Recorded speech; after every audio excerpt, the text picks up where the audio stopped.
Top quality और consistent performance के लिए सिर्फ सिल्वर पंप नाम याद रखना। ભાવનગરના જૂના બંદર રોડ પાસે પ્લાસ્ટિકના ગોડાઉનમાં આગ લાગવાની ઘટના સામે આવી છે। ફાયર બ્રિગેડ દ્વારા આગ પર કાબુ મેળવવામાં આવ્યો હતો।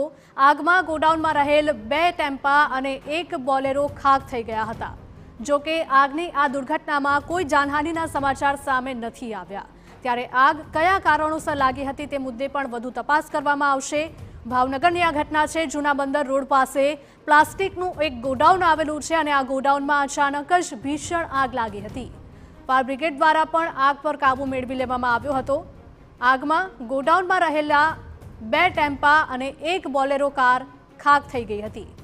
આગની દુર્ઘટનામાં કોઈ જાનહાનિના સમાચાર નથી સામે આવ્યા। ભાવનગરના જૂના બંદર રોડ પાસેની આ ઘટના છે। પ્લાસ્ટિકના ગોડાઉનમાં આગ લાગવાની ઘટના સામે આવી છે। જો કે આગ કયા કારણોસર લાગી હતી તે કારણ હજુ સુધી સામે નથી આવ્યું। ફાયર બ્રિગેડ દ્વારા આગ પર કાબુ મેળવી લેવાયો હતો।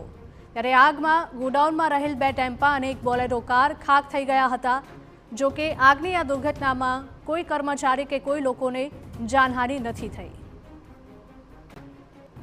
તો ભીષણ આગના આ દ્રશ્યો ભાવનગર શહેરમાંથી સામે આવ્યા છે।